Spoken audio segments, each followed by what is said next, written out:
Na presença dos conselheiros Nestor Batista, Fernando Guimarães, Caio Soares, Ivan Bonilha, Fábio Camargo, dos auditores Sérgio Valadares, Ives Linhares, Tiago Barbosa e Cláudio Augusto Canha, Procurador-Geral do Ministério Público, Eliseu de Moraes Correia, declaro aberta a sessão ordinária de número 42 deste Pleno. Ausente o conselheiro Durval Amaral, por motivo justificado, estando convocado o auditor Ives Linhares para a composição do quórum. Por motivo justificado, ausente ainda o auditor Jaime Lechinski. Presente a Procuradora do Estado, Cláudia Piccolo. Coloco a ata da sessão ordinária de número 41, do dia 31 de 10, para discussão e homologação. Está em discussão. Aprovado. Comunico o plenário sobre a prorrogação da emissão de certidão liberatória na internet até o mês de novembro, conforme determinado no inciso 1º do artigo 1º da Instrução Normativa 6812, nos mesmos moldes que este colegiado autorizou relativamente ao mês de outubro. Do mesmo modo, tal prorrogação fica condicionada à entrega do arquivo de inicialização do SIM-AM 13, não gerando qualquer influência nos prazos estabelecidos. Tal dilação tem como base a apreciação técnica da Diretoria de Contas Municipais, que entende ser a medida apropriada em razão das novas normas de contabilidade pública e da necessidade de adequação dos municípios ao sistema informatizado de prestação de contas. Se não houver manifestação, declaro acatado o pedido desta presidência. Comunico ainda, nos termos do artigo 122, inciso 1º da Lei Complementar 113, e demais artigos e incisos, a criação do Cadastro de Inadimplentes, CADIM, constando as decisões transitadas em julgado deste tribunal, nas quais figuram os devedores em função de decisões desta Corte, que será disponibilizado na página do tribunal, nos termos do artigo 2º, inciso 1º da Resolução 31 de 12. O referido cadastro visa dar transparência à sociedade das decisões deste tribunal e divulgar nomes de pessoas físicas e ou jurídicas das quais foram imputadas multas, devoluções e recolhimentos de valores e que estão em débito com esta Corte ou ainda não comprovaram suas quitações. Coloco a apreciação do tribunal, declaro acatada a presente comunicação. De acordo com o regimento interno, concedo oportunidade para comunicações e inclusão de processos em pauta. Peço a palavra, senhor presidente. Conselheiro Fernando Guimarães. Senhor presidente, para comunicar a devolução da pauta do conselheiro Durval Amaral, os protocolos 121, 23, 2013 e 345, 880, 2009. Devidamente anotado. Continua livre a palavra. Passo ao relato de minha pauta.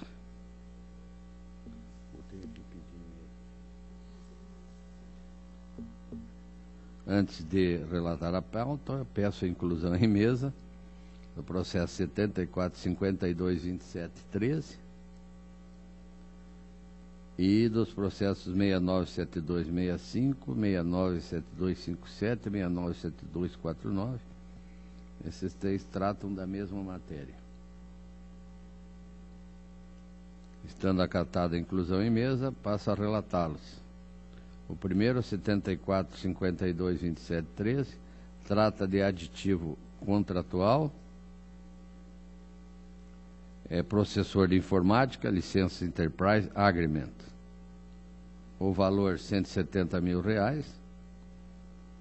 E a nossa proposta é pela formalização do presente aditivo contratual com a empresa Processor Informática S.A., visando a regularização das novas licenças de produtos da Microsoft licenciados a esse tribunal. Está em discussão. Votação aprovada.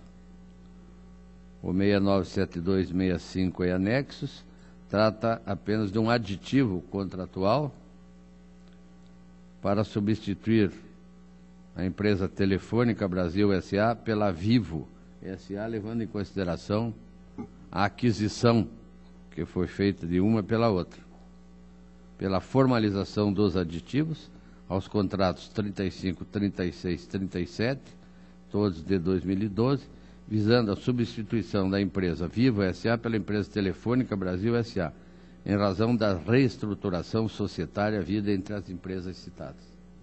Está em discussão. Votação aprovado. A palavra está livre. Para relato da pauta, com a palavra o conselheiro Nestor Batista. Senhor presidente e demais integrantes do plenário, passo ao relato da pauta, protocolo 261-6303, município de Paranavaí, recurso de revista interposto pelo ex-prefeito Antônio Teru Cato, em face do acórdão 5657-2002 e da resolução 91-3602, processo 9617-6/00, que julgaram irregulares as contas em razão de vários fatos. São vários destaques que foram feitos e, posteriormente, houve nova manifestação do interessado e a nova análise da DCM encontrou regularidade em praticamente todas as motivações de desaprovação anteriores, apenas no Fundo Municipal para a Infância e Adolescência, que não deu provimento. O Ministério Público também se manifestou e acompanhou o entendimento da DCM, propugnando pela regularidade com ressalva do Executivo Municipal de Paranavaí, exercício de 1999, e manteve também a irregularidade quanto ao Fundo Municipal para a Infância e Adolescência. E esta é justamente a manifestação que faço, acompanhando a DCM e o Ministério Público pela regularidade com ressalva de todos os apontamentos que foram feitos quanto ao Executivo Municipal, Fundação de Esportes, Fundo Municipal de Saúde, Fundação Cultural, Fundo de Previdência, Serviço de Pavimentação, Fundo de Reequipamento do Corpo de Bombeiros, Fundação Faculdade Municipal de Educação, Ciências e Letras, Fundo Municipal de Assistência Social, Fundo Municipal para a Infância e Adolescência, Fundo Municipal de Trânsito e Fundef. Repito que mantivemos apenas, conforme informação e parecer, a irregularidade no Fundo Municipal para Infância e Adolescência. Motivação que nos leva ao conhecimento e provimento parcial, aprovando-se com ressalvas as contas de Paranavaí.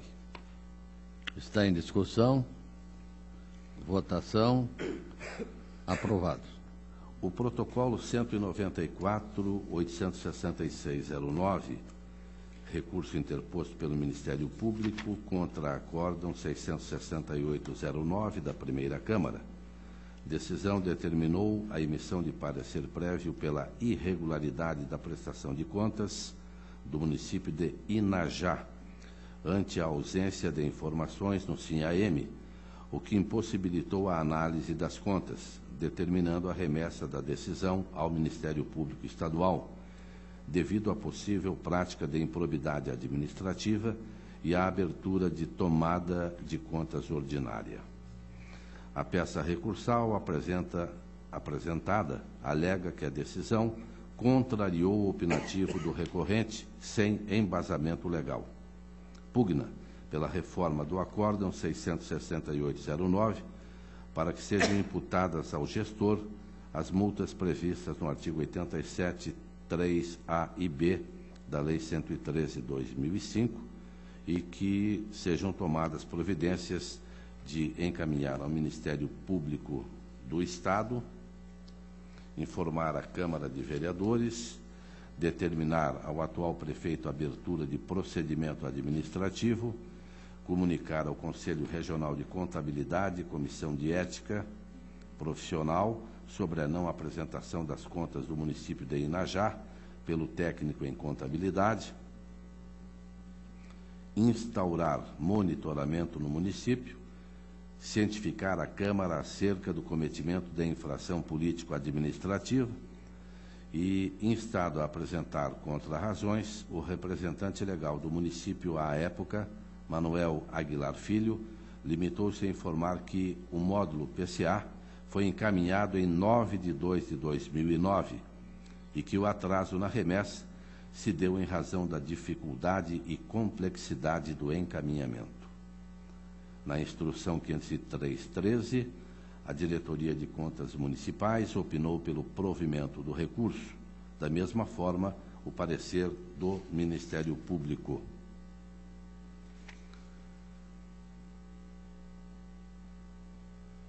O recurso proposto pelo Ministério Público de Contas fundamenta-se no artigo 49, 2, parágrafo 1º, referido dispositivo legal, diz que o voto deverá ser escrito quando divergir das instruções técnicas e jurídicas do processo e que deve apresentar a fundamentação jurídica e ao dispositivo legal que embasou a decisão.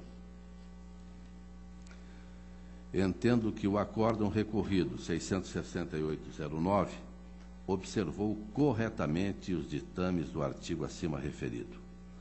Não vislumbro nenhuma divergência no contido no acórdão 66809 e o informado pelas unidades técnicas, uma vez que as unidades técnicas pugnaram pela irregularidade das contas e abertura de tomada de contas. A imputação de multa prevista no 87.3 A e B da Lei 113/2005 poderá ser sugerida pela unidade técnica, quando da instrução da tomada de contas, conforme determinado no acordo, devendo a unidade técnica indicar as receitas auferidas pelo município no mesmo exercício e as sanções aplicáveis à espécie. As demais providências solicitadas pelo recorrente Ministério Público também decorrem da lógica das providências determinadas no acórdão recorrido. Encaminhar cópias ao Ministério Público Estadual de um julgamento que resulte na emissão de parecer prévio pela irregularidade e a determinação de tomada de contas com fundamento na omissão do dever de prestar contas é, por óbvio, alertá-lo de que naquela gestão podem ter ocorrido fatos contrários à legalidade e à moralidade. Da mesma forma, no que tange à comunicação à Câmara de Vereadores de que o prefeito praticou infração político-administrativa, decorre da razão da emissão do parecer prévio pela irregularidade, qual seja a omissão na prestação de contas. As demais providências solicitadas: determinar ao atual prefeito a abertura de procedimento administrativo visando apurar responsabilidades do técnico em contabilidade, Rubens de Freitas Duarte pela não apresentação das contas, inclusive verificando se houve pagamentos por serviços não prestados, cujo valor deve ser levantado e devolvido, corrigido monetariamente à Prefeitura Municipal. Comunicar ao Conselho Regional de Contabilidade e Comissão de Ética Profissional sobre a não apresentação das contas do município de Inajá pelo técnico em contabilidade Rubens Duarte. Instaurar monitoramento no município nos termos do artigo 259 do Regimento Interno para acompanhar o cumprimento das determinações acima. Também serão decorrentes das providências adotadas na tomada de contas. Assim, deixo de acolher a informação 503-13 da DCM e o parecer ministerial. Voto pelo conhecimento, no mérito pelo não provimento do recurso de revista, conforme fundamentação acima. Relatório e voto. Está em discussão. Votação. Aprovado. O protocolo 252.735/12, município de Autônia, recurso de revista interposto pelo município de Autônia e também interposto pelo Ministério Público de Contas contra o Acórdão 89/12 da Primeira Câmara, cujo julgamento determinou parecer prévio pela irregularidade das contas. A motivação do acórdão recorrido foi baseada na irregularidade, resultado financeiro deficitário das fontes não vinculadas foi de 5,54, índice não albergado pela jurisprudência deste tribunal como passível de conversão em ressalva.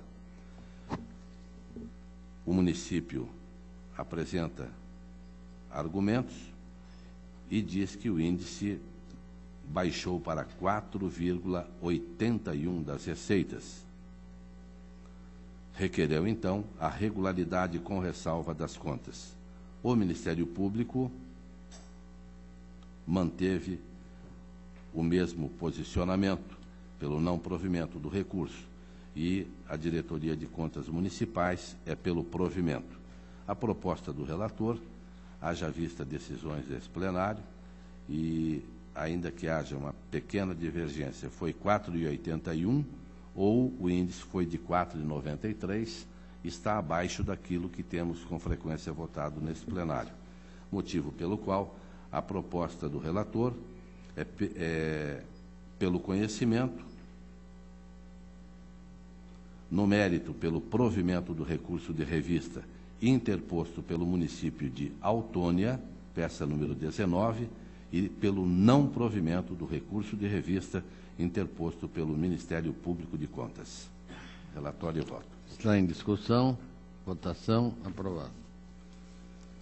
O protocolo 695-811/12, município de Matinhos, recurso de revista, peça 149, interposto pelo senhor Paulo José Alpendre Malucelli, ex-secretário de Administração e Finanças do município de Matinhos, em face do acórdão 2943/12 da Segunda Câmara, de relatoria do destacado auditor Ivens von Scherper Linhares, que julgou pela procedência da tomada de contas 215.547/04, julgando como irregulares as contas de responsabilidade de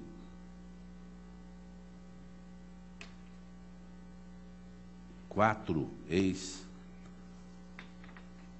ex-gestor, diretores e secretários do município de Matinhos, entre eles Paulo José Alpendre Malucelli. Ele relata que esteve à frente da secretaria,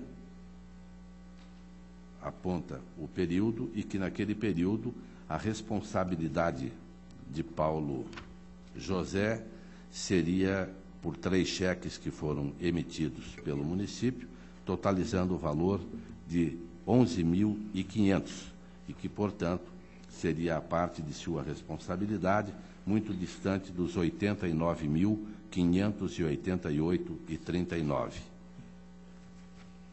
A DCM entende que, efetivamente, o recorrente exerceu o cargo de secretário de Administração e Finanças do município de Matinhos por 7 meses, no período de 1º de janeiro a 1º de agosto de 2001, e que foi responsabilizado pelo acórdão recorrido por haver assinado cheques nos exercícios de 2001 a 2002. Assim, tendo em vista o período de atuação do recorrente à frente da Secretaria de Administração e Finanças, a responsabilidade solidária do recorrente em ressarcir os cofres municipais deve ser diminuída, se restringindo ao valor de 11.500, referente a 3 cheques por ele emitidos. O Ministério Público entendeu da mesma forma, dando provimento parcial. E a proposta do relator vai no mesmo sentido da DCM do Ministério Público, pelo provimento parcial, com a delimitação de responsabilidade solidária do senhor Paulo José Alpendre Malucelli ao montante de R$ 11.500. Relatório e voto. Está em discussão. Votação. Aprovado.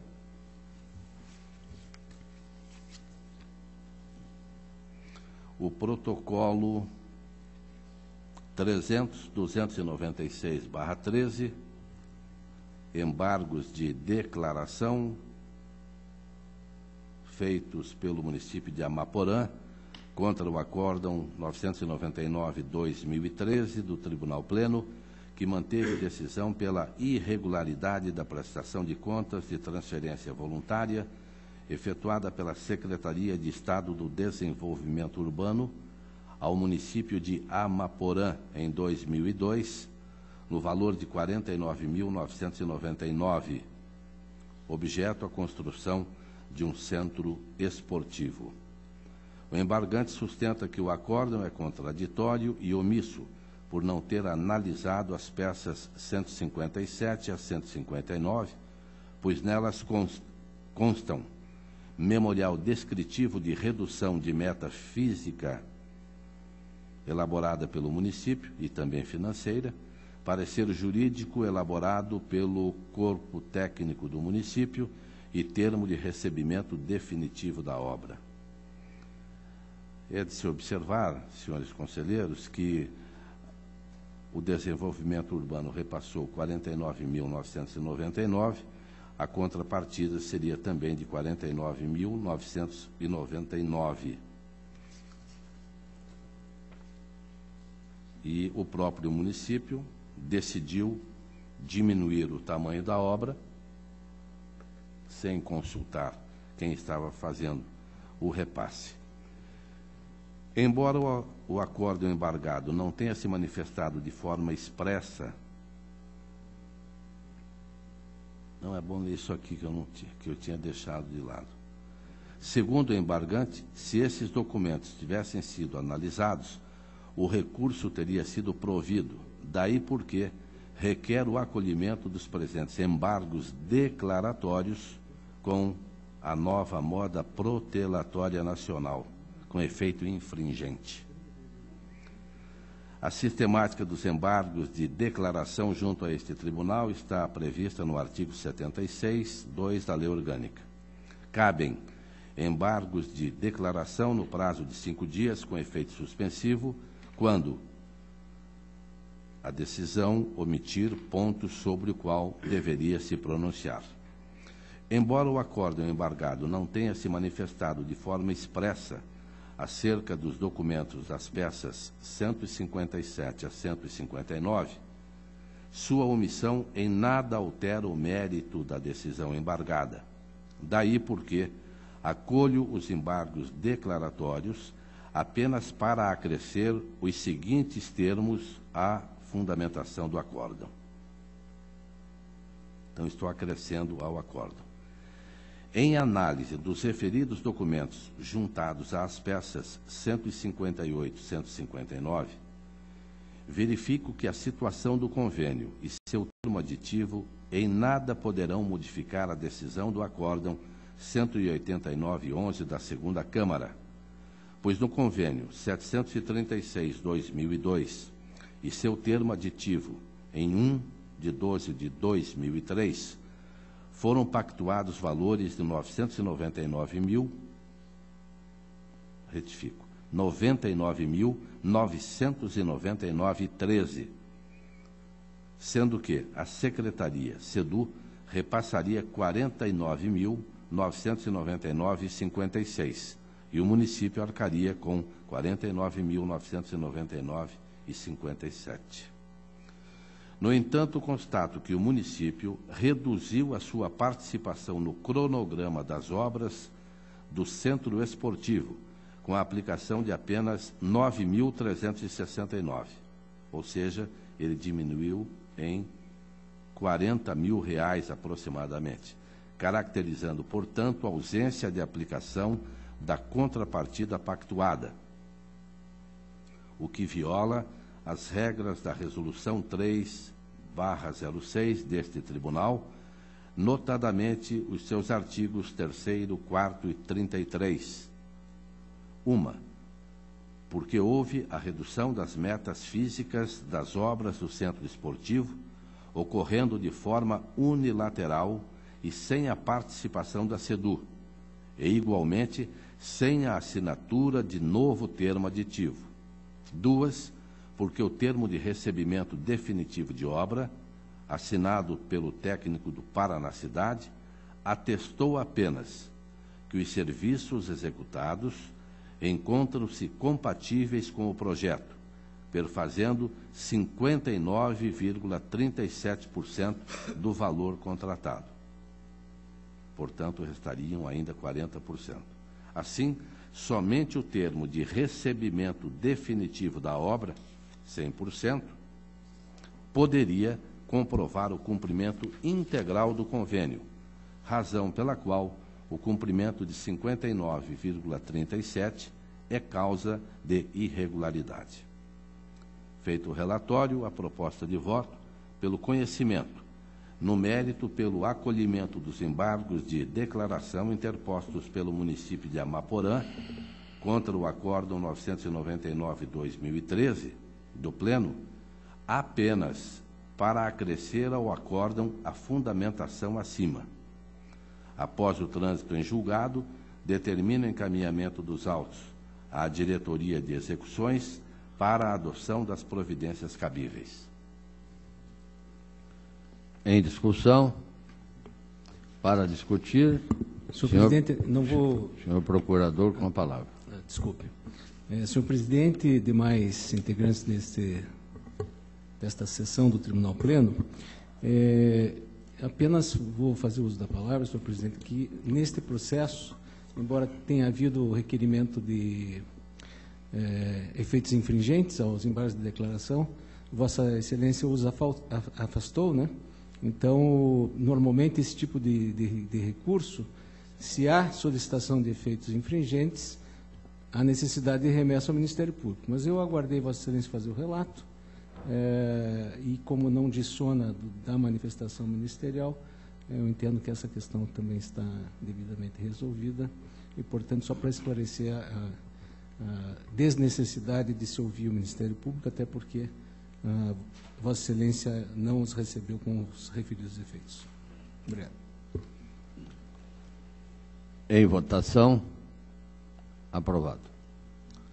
Tenho ainda o protocolo 521.195/13, município de Ribeirão do Pinhal. É o pedido de rescisão, com pedido liminar de efeito suspensivo proposto pelo município de Ribeirão do Pinhal, por seu representante legal, contra o Acórdão 144/13, que emitiu parecer prévio pela irregularidade. Pela ordem, conselheiro Fábio Camargo. Se o relator não se opor, eu gostaria de pedir vista desse processo. Não me oponho, Excelência. Vista concedida. Senhor presidente e demais integrantes do plenário, a pauta está atendida. Esta presidência agradece a Vossa Excelência. Passa a palavra ao conselheiro Fernando Guimarães. Senhor presidente e mais integrantes desse Tribunal Pleno, iniciou a pauta por recurso de revista 204.059/2011, município de Pinhais. Na verdade, é um recurso que já foi julgado por esse tribunal, com o acordo 443/48/2013, e na lavratura do acordo constou o município de São José dos Pinhais. Então, é apenas a proposta de retificação do acordo para que seja realizado o correto, que é o município de Pinhais. Em discussão, votação, aprovado. Processo seguinte da Câmara Municipal de Umuarama, tendo em vista que o advogado em contato pretende fazer sustentação oral, solicito adiamento. Está adiado. Outro processo em contas com vistas e o último processo é uma prestação de contas anual 184.105/2013, Secretaria de Estado do Meio Ambiente e Recursos Hídricos, interessados Jonel Yurk e Luiz Eduardo Scheira, exercício de 2012. Editoria de Contas Estaduais e Ministério Público de Contas, manifesto pela aprovação, tendo em vista a regularidade formal da prestação de contas, mas com algumas recomendações que acata este relator e na proposta de voto, que é a necessidade de serem determinados, além do maior número de metas físicas compatível com o orçamento da Secretaria, um detalhamento com critérios mensuráveis, ou seja, que possam ser confrontados os resultados de cada exercício, e melhor acompanhamento e controle, tanto interno como externo. Então, por regularidade, com essas recomendações. Está em discussão, votação, aprovado. Senhor presidente, constava na minha pauta, agradeço a atenção de Vossa Excelência e do doutor plenário. Esta presidência que agradece a Vossa Excelência, passa a palavra ao conselheiro Caio Márcio.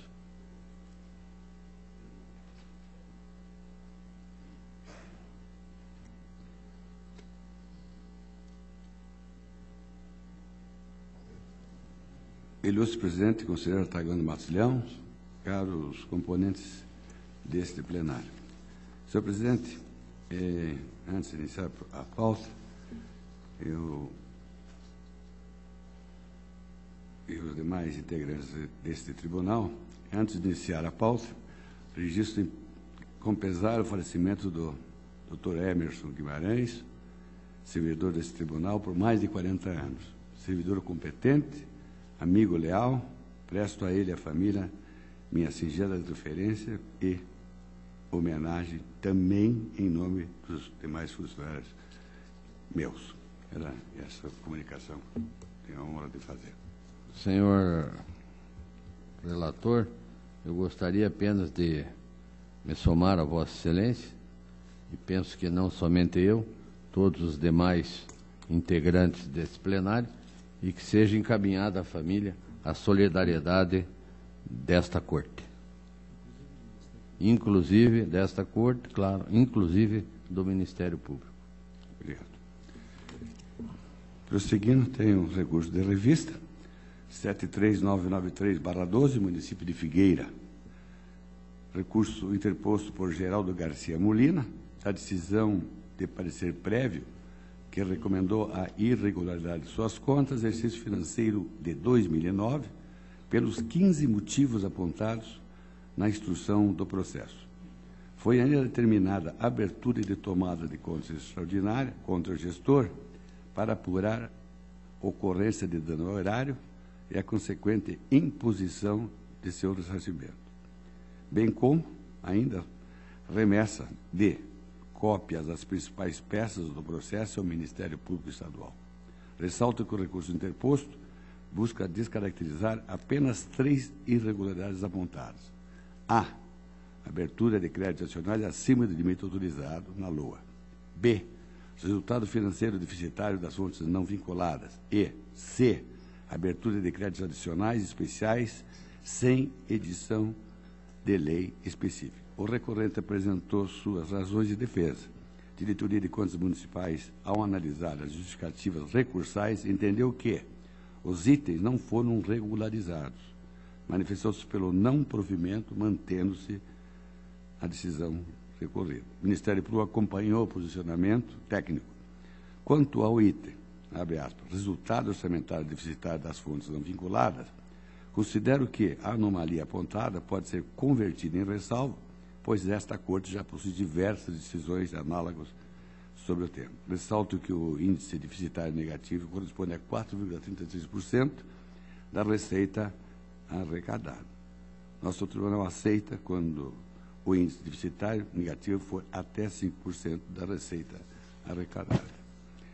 Quanto aos demais aspectos, comungo do entendimento uniforme da DCM e do Ministério Público pelo conhecimento do recurso e no mérito pelo seu provimento parcial, convertendo-se em ressalva o item resultado orçamentário deficitário das fontes não vinculadas, mantendo-se os demais termos e a recomendação de irregularidade das contas. É o voto, senhor presidente. Peço a palavra, senhor presidente. Colocando em discussão, passo a palavra ao conselheiro Fernando Guimarães. Senhor presidente, o déficit foi superior a 5%. Não. A déficit é 4,36. 4,36. Ah, 36. É que eu vi aqui o parecer do Ministério Público, estaria pelo improvimento, então, aí eu estou esclarecido, senhor presidente. Em votação. Aprovado. O seguinte é o 626.813/12. Câmara Municipal de Pitanga. Recurso interposto por Fabrício Duarte Olovac, da decisão que julgou irregulares as contas do Poder Legislativo, exercício 2011, de sua responsabilidade, com recomendação ao gestor de adotar providências de regularização para o item, entre aspas, os valores do ativo e ou passivo permanente do balanço patrimonial do SIM-AM e contabilidade não conferem divergências superiores a 10 salários mínimos. O interessado ingressou inicialmente com embargo da declaração, porém o relator originário o recebeu como recurso de revista. O recorrente alegou, em resumo, haver incoerência no tocante à recomendação contida no acordo recorrido, mais especificamente em relação à parte que diz divergências superiores a 10 salários mínimos. Ressaltou que o acordo adotou como razão de decidir instrução da DCM e parecer do Ministério Público, e, ao observar as manifestações, constatou que a parte da recomendação questionada dispôs, abre aspas, divergências inferiores a 10 salários mínimos. Destacou também que a divergência monta o valor de R$ 168, de acordo com a DCM, e, portanto, inferior a 10 salários mínimos. A DCM, ao analisar a discrepância apresentada, constatou que, efetivamente, houve a troca de palavras, inferior por superior, fato relevante que juridicamente pode ser reconhecido como um erro material, corrigível de ofício. Manifestou-se pelo provimento com a reforma parcial da decisão, mantendo-se a recomendação da correção. O Ministério Público acompanhou os termos da unidade técnica, e este relator comunga dos entendimentos uniformes em todos os seus termos e voto pelo conhecimento do recurso e no mérito por seu provimento, reformando-se parcialmente o acordo 2527/12 da segunda Câmara, no sentido que a parte final do item 1 seja corrigido para divergências inferiores a 10 salários mínimos, mantendo-se, todavia, os demais termos e a recomendação existente no acordo recorrido. Eu voto. Está em discussão. Votação aprovada. E, por último, tem 857.137/12, Associação Afro-Brasileira de Londrina. E os interessados são Alípio Santos Leal Neto e Genivaldo Dias de Souza. Este recurso de revista foi devidamente julgado por este tribunal na sessão do dia 8 de agosto passado, conforme acordo 3.122/13 do Tribunal Pleno. Entretanto, após o julgamento do processo, a Diretoria de Execuções por meio de despacho destacou que o CNPJ informado como sendo da Associação Afro-Brasileira de Londrina, na verdade, tratava-se do CPF do senhor Alípio Santos Leal Neto, interessado no processo. Assim, considerando o parágrafo 1º do artigo 471 do Regimento Interno, voto pela retificação do acordo 3.122/13 do Tribunal Pleno para constar o CNPJ correto da Associação Afro-Brasileira de Londrina, que é 04 070 490/0001-53, permanecendo os demais termos inalterados. É o voto, senhor presidente. Está em discussão. Votação. Aprovado. Senhor presidente, que constava na pauta, agradeço a atenção de Vossa Excelência e dos demais membros deste plenário. Esta presidência agradece a Vossa Excelência. Passa a palavra ao conselheiro Ivan Bonilha. Senhor presidente, demais participantes dessa sessão de composição integral, o primeiro processo da Corregedoria é o 57.2333/11, uma representação da Vara do Trabalho de Curitiba, da 16ª, o posto de atendimento em Campo Largo, apresentando cópia de sentença de reclamatória trabalhista em desfavor do município que já citei. E consta do julgado que o reclamante foi contratado para ocupar o cargo de provimento de comissão de chefe de setor pelo período que foi de maio de 2005 a novembro de 2010, mas, como está na decisão, desempenhava as funções de vigia. A despeito de ter sido nomeado para cargo comissionado, ficou assegurado na sentença que as funções efetivamente exercidas pelo servidor não teriam atribuições de direção, chefia ou assessoramento. Também restou incontroverso que o reclamante não se submeteu a concurso público e sequer haveria prova de que sua contratação se deu para atender a excepcional interesse público. De defesa, a ADICAP opina pelo provimento da representação, com aplicação de multa ao responsável. O Ministério Público desta Corte também opina pela procedência, e me parece que não há como se evitar esse destino para essa representação, uma vez que ficou demonstrado que o reclamante, Adão Rodrigues da Silva, foi contratado em desconformidade com os preceitos normativos. Ver-se que as atribuições efetivamente exercidas pelo servidor na função de vigia eram atividades meio da administração, o que possibilitaria, em tese, a contratação sem prévia aprovação em concurso público por meio de terceirização lícita de mão de obra. Contudo, a admissão do servidor não se operou por meio desse instituto, o da terceirização. O que ocorreu foi a contratação direta da pessoa pelo município de Campo Largo.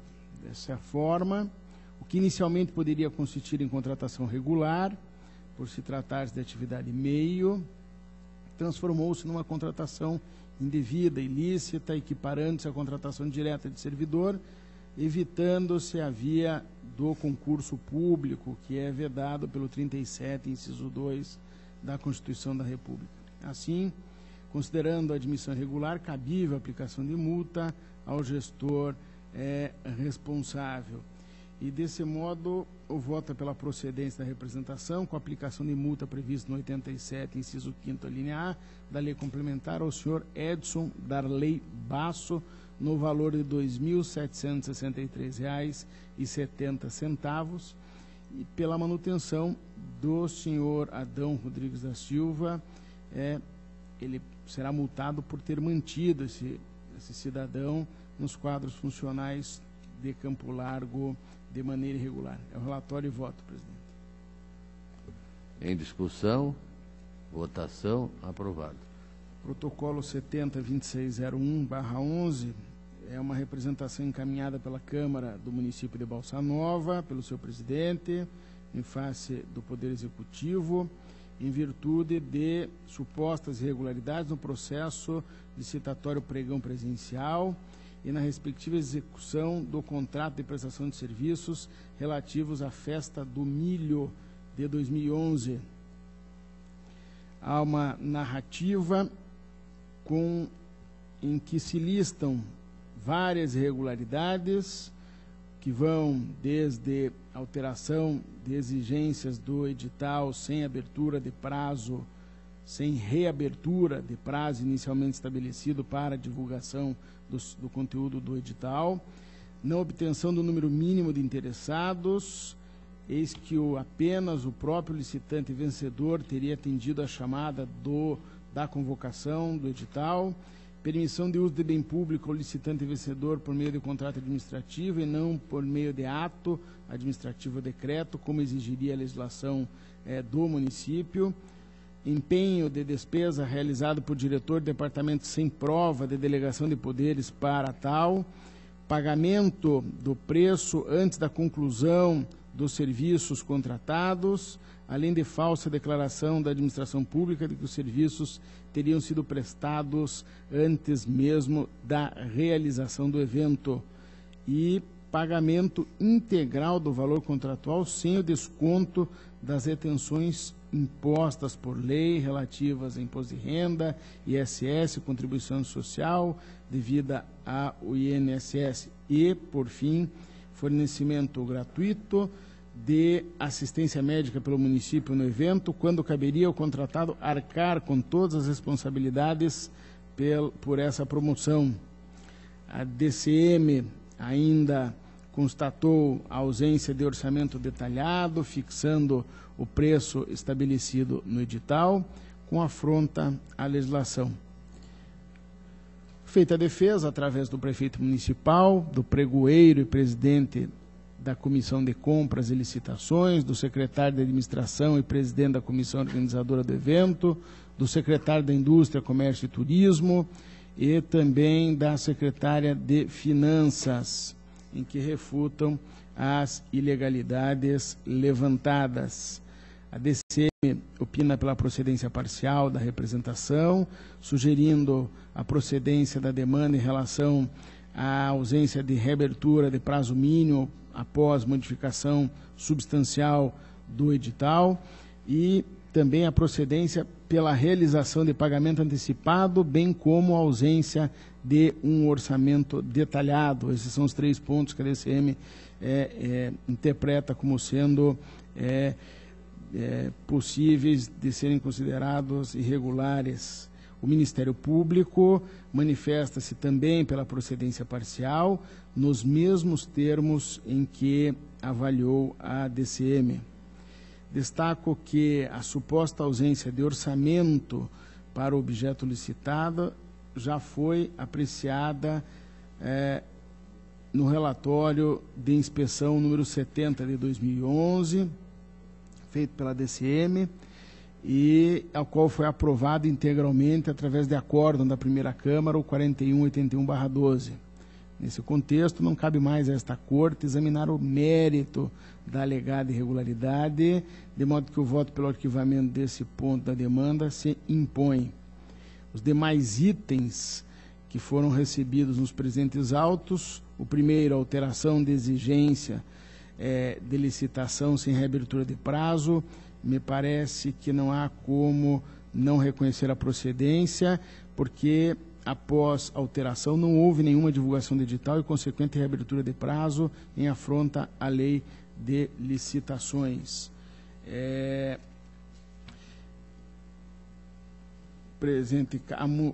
O município de Balsa Nova se defende e não consegue justificar essa não abertura. E também o segundo ponto, levantado pela DCM, é a não obtenção do número mínimo de interessados. Extrai-se da inicial que 13 interessados teriam retirado o edital e apenas um participou do certame.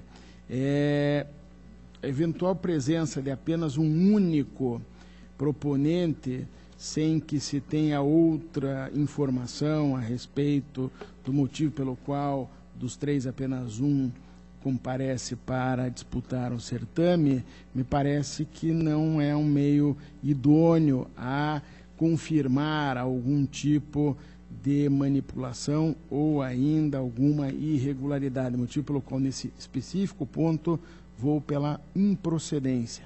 Em relação à permissão de uso do bem público ao licitante vencedor por meio de contrato administrativo, que consta da inicial, o município de Balsa Nova teria celebrado permissão de uso do bem público à empresa de eventos por meio de contrato administrativo, quando tal permissão deveria ser mediante decreto nos termos da lei orgânica do município. Me parece que não há razão aí, porque, observando o contrato em questão, nota-se que o município não pretendeu ceder ao bem público à empresa. A utilização do espaço decorreu tão somente do ajuste celebrado para a organização, neste caso aqui, da 16ª Festa do Milho. Então, me parece que nesse caso não há também nenhum reparo a se fazer ou que possa ser objeto de penalização por esta Corte. Em relação ao empenho de despesa realizado por pessoa incompetente, a representante alega que o empenho da despesa correspondente à realização da festividade foi assinado pelo diretor do departamento, sem delegação de competência para tanto, conforme estaria a exigir a lei orgânica do município. O dispositivo legal não estabelece expressamente a obrigatoriedade do gestor assinar todas as notas de empenho emitidas pelo município, de tal forma que, se há uma mera irregularidade formal, sem o condão de imputar responsabilidade, pelo menos administrativa, e que tenha as consequências de procedência dessa representação. Quanto aos pagamentos de preço antes de conclusão da totalidade do serviço, me parece que não há como se evitar, e se comprova isso através de documentos, que houve sim uma antecipação de pagamentos, situação que não pode e não deve ser tolerada pelo administrador público, motivo pelo qual nesse item vou pela procedência da representação. Quase ao final, o pagamento integral do valor contratual sem desconto das retenções impostas por lei, relata a representante que a nota fiscal de prestação de serviço paga à empresa contratada no valor de R$ 149.900, não apresenta qualquer desconto legal referente ao imposto de renda e ao imposto sobre serviços, o que constituiria renúncia de receita, bem como as contribuições sociais, o que poderia causar prejuízo aos cofres públicos. O representado se defende que a empresa é optante do regime tributário do Simples, razão pela qual o poder público estaria desobrigado a proceder às retenções. E realmente assimilo essa justificativa para julgar improcedente nesse específico ponto. Por fim, o fornecimento gratuito de assistência médica pelo município de Balsa Nova na Festa do Milho. Por fim, como já disse, narra a representante que o município teria disponibilizado ambulâncias para assistência médica no evento, auxiliando a atividade comercial com intuito de lucro. Sem razão, me parece, nesse ponto, e pela análise do objeto, verifica-se que não foi ajustada a disponibilização por parte da empresa contratada de ambulâncias ou qualquer forma de assistência médica. E tratando-se de evento público de grande porte, é dever do município disponibilizar atendimento local a fim de preservar a saúde da população e também a segurança das pessoas. Deste modo, voto pela improcedência neste ponto específico, ficando ao cabo e ao fim deste relato a procedência parcial da representação com aplicação de multa prevista no 87.3, a linha D da lei complementar, individualmente aos senhores Oswaldo Vanderlei da Costa, Djalma Kuczynski, no valor de R$ 691,13 cada, em virtude da inobservância no processo licitatório, o pregão presencial, de formalidade determinada em lei. Ainda reservo a penalidade ao senhor Oswaldo Vanderlei Costa e à senhora Marilis Cabral, de pagamento individual de multa prevista no 87, inciso 4º, a linha G, da lei complementar, no valor de R$ 1.382,28 cada, haja vista a violação de normas de direito financeiro. É o relatório e voto. Senhor presidente. Está em discussão. Conselheiro Fernando Guimarães. Não, senhor presidente, na verdade, a proposta do conselheiro Ivan está, na minha avaliação, corretíssima. Eu acho que apenas a questão ao pagamento antecipado do cachê, acho que a gente poderia ressalvar nesse caso, tendo em vista que houve a a festa, né? E a gente sabe como é que são esses municípios nessas festas. Então, é apenas uma proposta de divergência parcial para que se reconheça a procedência, mas sem aplicação de multa nesse caso. E aí, novamente, eu faço um choro público, gostaria que você seja o corregedor agora, que as câmaras têm esse costume, em vez de exercer atividade fiscalizatória, mandam notícias ao tribunal para que façam o trabalho deles de fiscalização. Então, é só um novo desabafo, porque aí é a Câmara, né, que está denunciando a Prefeitura, quando eles poderiam fazer as suas próprias, nas suas comissões, e aí se encaminhar para o tribunal com documentação, com todas as informações, e não simplesmente notícias. E aqui algumas se confirmaram, mas nenhuma com falta de dolo, etc. E principalmente no ano agora que se aproxima, né, quando tivermos eleições municipais, nós vamos ter essa enxurrada de câmaras denunciando, às vezes, sem cumprir a sua função. É só esse desabafo e essa divergência parcial, senhor presidente. Continua em discussão. Encerrada a discussão, na fase de votação, entendo que tenha dois posicionamentos distintos. Ambos pela procedência parcial, um determinando a aplicação de multas, conselheiro relator Ivan Bonilha, e outro sem aplicação de multa, conselheiro Fernando Guimarães. Num dos tópicos que ele já enumerou e, se preciso, esclarecerá. Conselheiro Nestor Batista. Com o relator. Conselheiro Caio Márcio. Com voto do conselheiro Fernando. Conselheiro Fábio Camargo. Correlator. Conselheiro Ives Linhares. Senhor presidente, por ser uma despesa pública, eu acho que, em regra, não cabe antecipação de pagamento. Eu acompanho o relator. Por 4 votos a 2, prevalece, então, o voto do senhor relator, que continua com a palavra. Senhor presidente, o protocolo 475695/09 é uma representação do município de Londrina. Eu solicitaria a Vossa Excelência o adiamento.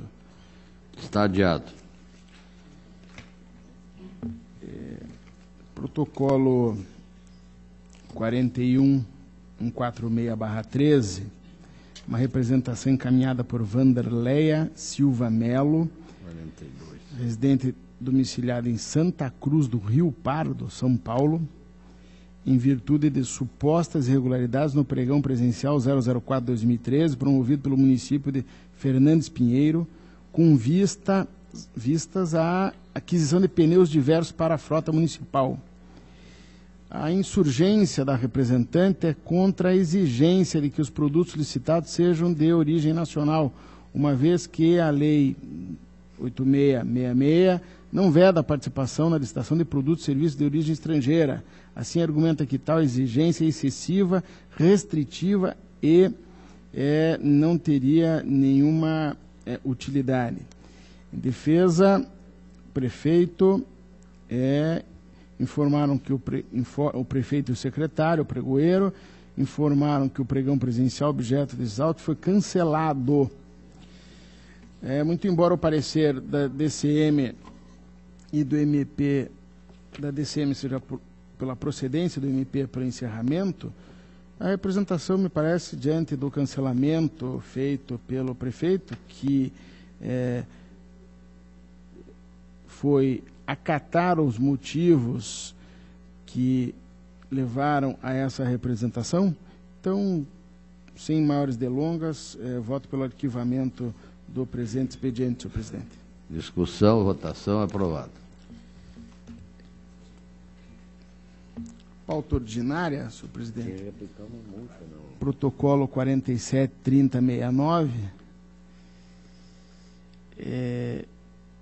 Pedido de rescisão, Paulo Sérgio Ribas Santiago e José Luiz Ramuski, por advogados, propuseram pedido de rescisão com pretensão liminar em face do acórdão de parecer prévio número 43/3 da primeira Câmara, cuja decisão concluiu pela emissão de parecer prévio pela irregularidade das contas do prefeito de Dois Vizinhos, exercício 2010, em razão da acumulação indevida de cargos de vice-prefeito e de médico do município pelo senhor Paulo Sérgio Ribas Santiago.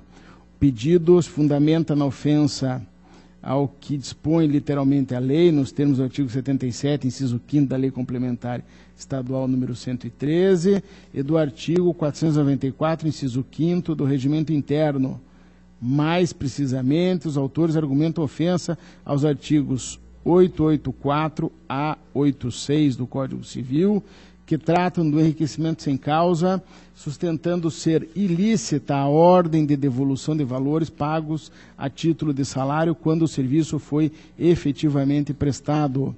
Ao final, além da liminar para a suspensão da decisão rescindenda, os autores pedem que o pleito seja conhecido e provido para o fim de rescindir o acórdão número 43/13, afastando a ordem de devolução dos valores. Através do despacho, admitiu-se o processamento do pedido. Em sequência, a DCM posicionou-se pelo indeferimento da liminar e, no mérito, pela improcedência do pedido.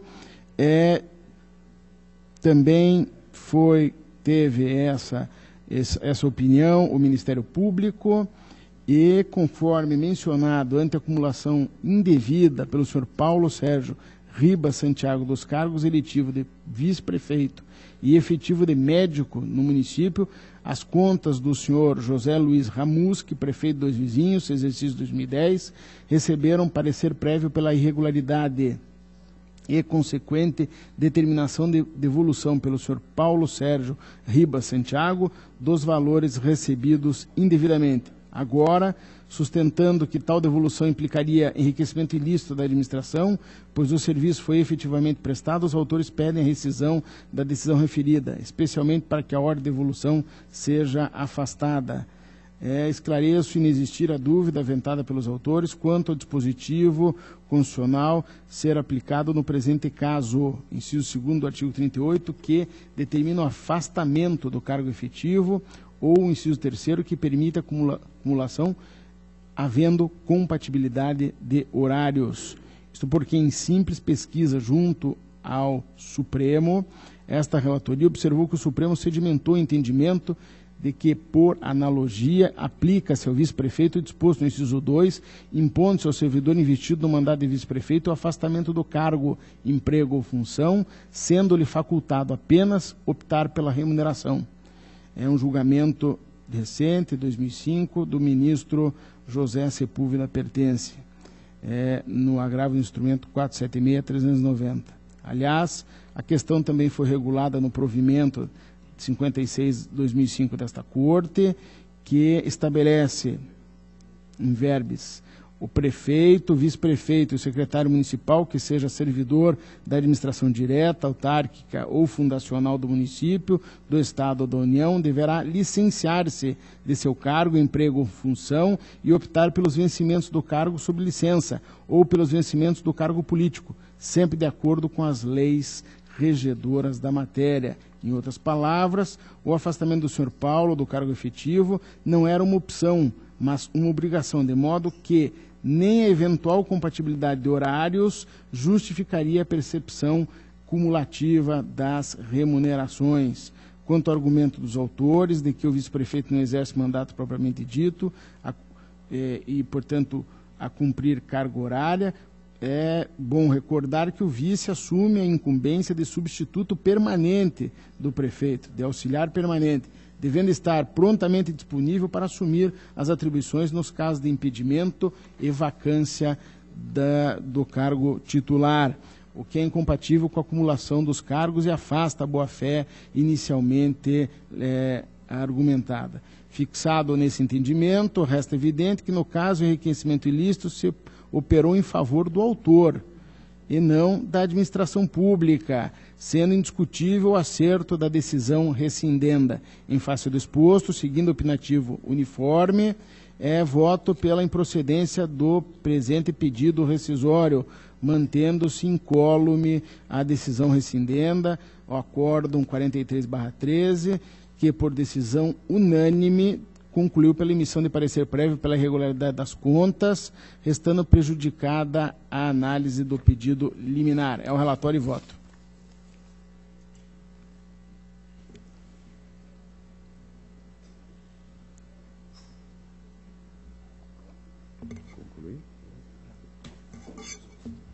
É o relatório e o voto, presidente. Está em discussão? Votação. Aprovado. Protocolo 36.7486/12 é uma consulta em que o presidente da Câmara Municipal de Campo Mourão apresentou a esse tribunal o seguinte questionamento, abre aspas, é possível o pagamento do auxílio natalidade, benefício previsto no Estatuto dos Servidores Municipais, como passível de pagamento a servidores municipais em sentido lato, consistente no valor do menor vencimento do quadro de cargos de servidores aos servidores ocupantes de cargo em comissão? Fecha aspas. A peça inicial foi instruída com parecer do procurador jurídico da Câmara, que concluiu pela possibilidade do pagamento de auxílio natalidade aos ocupantes de cargo em comissão, em vista do ordenamento jurídico municipal que, mais precisamente, no artigo 206 do Estatuto do Servidor, assim estabeleceu, abre aspas, o auxílio natalidade é devido à servidora por motivo de nascimento de filho em quantia equivalente a um vencimento mínimo do plano de carreira do órgão ou entidade, inclusive no caso do natimorto, fecha aspas. Ressaltou que o conceito de servidor público abrange tanto os comissionados como os ocupantes de cargos efetivos, sendo que ambos são regidos nesse ente político pelo mesmo Estatuto. Nesse sentido, o artigo 206 do Estatuto condiciona o pagamento do auxílio natalidade tão somente no aspecto subjetivo que a pessoa que venha a recebê-lo seja servidor, não fazendo distinção entre cargo efetivo e comissionado. Através da informação 29/12, a Coordenadoria de Jurisprudência desta Corte informa que não consta no sistema de jurisprudência decisão anterior sobre esta questão, agora motivo de indagação. A DICAP deu sua opinião, ratificando o posicionamento do parecer jurídico que instrui o feito, para tanto pondera. Ambos, o efetivo e o comissionado, estão sujeitos ao mesmo regime jurídico. No caso do município, o Estatuto do Servidor Público de Campo Mourão. E que os servidores públicos são remunerados pelos cofres públicos, Tesouro Municipal, e sujeitos à mesma legislação. O que diferencia o estatutário do comissionado é o regime previdenciário, pois aquele contribui para um fundo próprio e este para o regime geral. E, consequentemente, o benefício previdenciário será custeado, respectivamente, pelo Instituto de Previdência do município e pelo INSS. Mas a Constituição confere às unidades federadas a possibilidade de gerirem seus órgãos previdenciários. Somente determina que se cumpra o processo legislativo, a fim de que qualquer verba ou gratificação atribuída a servidor público ou empregado, ou seja, por meio de lei. Mas o Estatuto do Servidor Público é a lei municipal que prevê a concessão desse auxílio.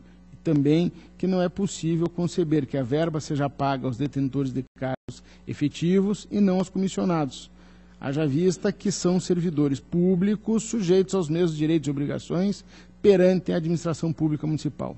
O Ministério Público manifesta-se contrariamente ao pagamento do benefício aos servidores comissionados, defendendo que a instituição de benefício previdenciário às custas do regime próprio depende de contribuição efetiva para tal, nos termos do artigo 40, caput da Constituição, o que não é o caso dos autos. Afinal, propõe que a consulta seja conhecida e respondida nos seguintes termos, : por força do disposto no artigo 40, caput da Constituição, é vedada a instituição de benefícios previdenciários a quem não contribua para o regime próprio de previdência dos servidores públicos. Os servidores ocupantes exclusivamente de cargo em comissão, por contribuírem para o regime geral de previdência, conforme disposição do parágrafo 3º do artigo 40 da Constituição, são destinatários dos benefícios previstos na legislação federal de regência,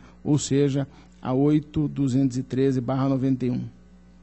Olha, presentes os pressupostos de admissibilidade, a consulta deve ser recebida para que se tenha a sua resposta na tese apenas, afastando a eventual situação de fato que possa estar contida na sua moldura. Através da presente consulta, a Câmara Municipal questiona sobre a possibilidade do pagamento de auxílio natalidade e há opiniões divergentes. Cumpre primeiramente, sobre as observações do órgão ministerial, necessário esclarecer que o auxílio natalidade não se enquadra no rol de direitos previdenciários, tratando-se de um direito assistencial, é o que está na Lei Geral da Previdência. Cumpre registrar que, no âmbito do regime geral da Previdência, a Lei 8.213, por meio do seu artigo 140, parágrafo 6º, artigo esse que foi revogado pela 9.528/97, estabelecia que o pagamento do auxílio natalidade ficaria sob responsabilidade da Previdência Social, até que entre em vigor lei que disponha sobre os benefícios e serviços da assistência social.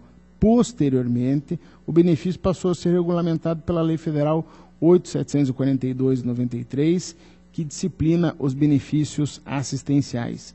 A título de argumentação, se o auxílio natalidade fosse considerado no âmbito municipal como benefício previdenciário, dependente de contraprestação, não poderia ser pago nem mesmo aos servidores efetivos, regidos pelo regime próprio de previdência social, considerando que o artigo 5º da Lei Federal 9.717 de 98 estabelece que os regimes próprios de previdência social não poderão conceder benefícios distintos dos previstos no regime geral.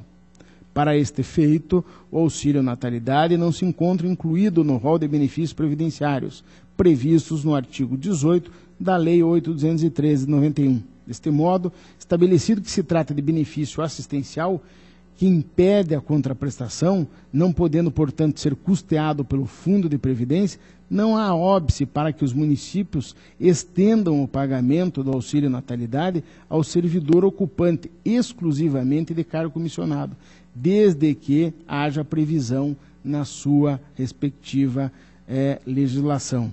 Assim, pelos fundamentos acima expostos, no que se refere ao questionamento proposto, voto para que a consulta seja respondida no seguinte sentido: é possível o pagamento de auxílio natalidade aos servidores comissionados, desde que haja previsão em lei municipal, ressaltando que, por se tratar de benefício assistencial, não poderá ser custeado pelo regime próprio de previdência social. É o relatório e o voto.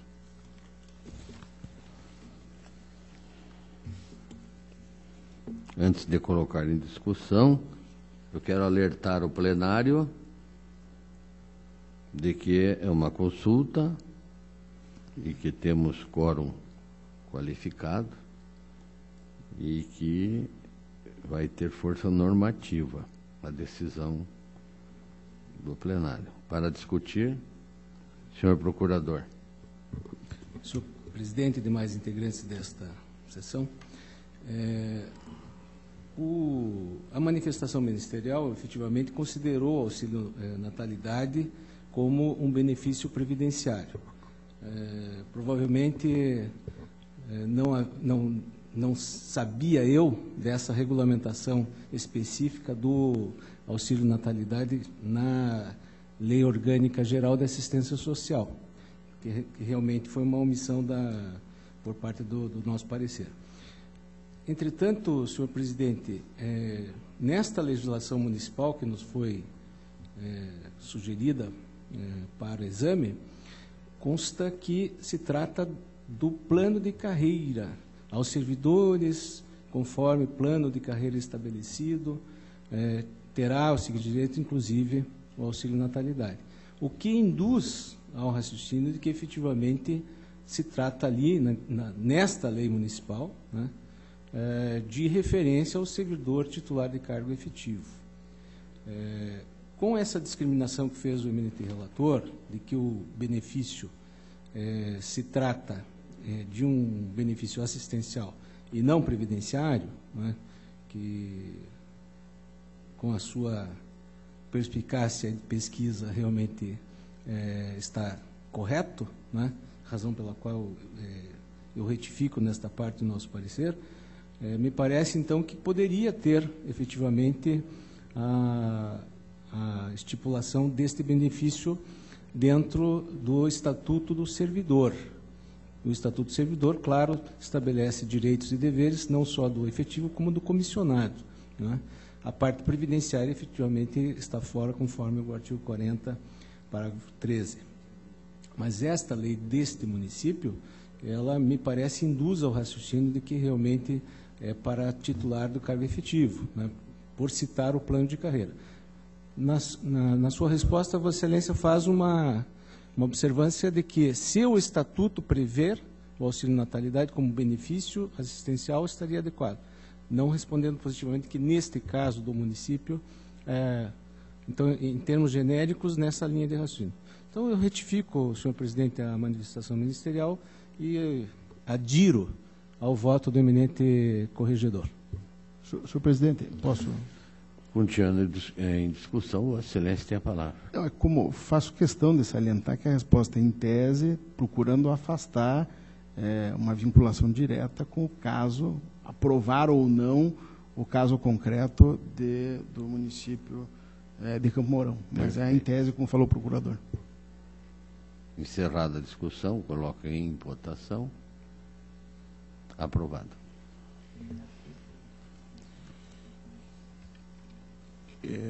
Protocolo, senhor presidente, o protocolo é o 21.1458, é uma consulta formulada por 3 entidades, entre as quais a primeira, a Procuradoria-Geral do Estado. Pela ordem, conselheiro Fábio Camargo. Gostaria de pedir vista esse processo. Não havendo manifestação contrária, vista concedida. Obrigado. Protocolo 69732/12 é incidente de pré-julgado instaurado pelo Tribunal Pleno, atendimento a requerimento do conselheiro Hermas Brandão. Senhor presidente, pela ordem? Pela ordem, auditor Ives Linhares. Se não houver objeção, gostaria de pedir vista. Consulto o plenário, não há objeção, vista concedida.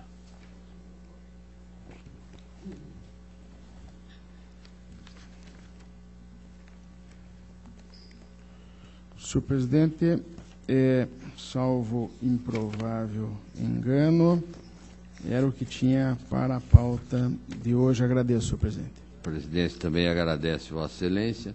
Passa a palavra ao conselheiro Fábio Camargo.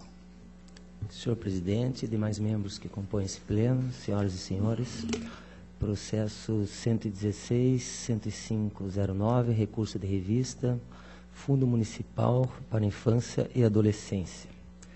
Trata-se de recurso de revista interposto pelo Ministério Público de Contas contra a decisão consubstanciada no acordo na primeira Câmara que julgou regulares as contas do Fundo de Infância e Adolescência de Guarapuava referente ao exercício financeiro de 2007, de responsabilidade das senhoras Ana Paula Silva Poli, Maria do Carmo Ribas de Abreu, ressalvando a abertura de créditos adicionais especiais com edição de lei com efeito retroativo, não instituição do sistema de controle interno e nomeação do responsável pelo controle interno não ocorreu em 2007. O recorrente alegou em síntese que a edição de lei com efeito retroativo configurou tentativa de sanar grave irregularidade caracterizada pela abertura de crédito adicional especiais sem edição de lei específica, contrariando o artigo 13 da Lei 4.320, segundo o qual a abertura dos créditos adicionais especiais vincula-se necessariamente à existência de recursos disponíveis para ocorrer as despesas e será procedida de disposição justificada. Quanto à ausência de controle interno, asservou que o responsável só foi nomeado no exercício de 2008, não podendo, de forma alguma, emitir parecer de mérito a respeito das contas referentes ao exercício financeiro de 2007. A Diretoria de Contas Municipais, por meio de instrução, manifestou-se pelo conhecimento do recurso e manutenção da decisão recorrida, reiterando sua conclusão contidas na instrução processual.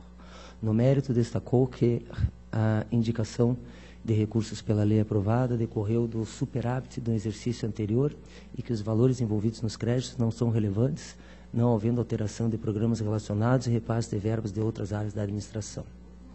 Com relação à ausência de controle interno, observou que, excepcionalmente para o exercício em tela, por ter sido o primeiro ano de exigência formal do relatório de controle interno, tendo-se em vista que tal relatório fora providenciado e adotadas as medidas adequadas, entendeu que a irregularidade poderia ser ressalvada. O Ministério Público de Contas, em seu parecer, manifestou-se pela procedência do recurso para fim de acordo da primeira Câmara seja reformado quanto ao mérito, com o juízo de irregularidades das contas imputando multa ao responsável legal nos termos do artigo 87, 2C da Lei Complementar 103 de 2005. As contrarrazões foram apresentadas pela presidente do Fundo de Infância e Adolescência de Guarapuava, a senhora Mara Rubia Tavares, e alegou que a abertura de créditos especiais se deu dentro das normas legais, uma vez que foi editada com efeitos retroativos em face do superávit financeiro. Este fato não torna a lei sem valor, como quer fazer crer ocorrente, visto que foi aprovado pelo Legislativo Municipal, referendando assim a abertura desses créditos especiais. No que tange ao controle interno, alegou que o sistema foi instituído pela Lei Municipal 222/91, tendo sido regulamentada pelo Decreto 1530/08 e que a nomeação do responsável efetuada em março de 2008 não prejudicou a análise das informações que deram origem ao relatório apresentado. Adicionalmente, observou que o Poder Executivo não foi responsável pela nomeação e regulamentação da controladoria.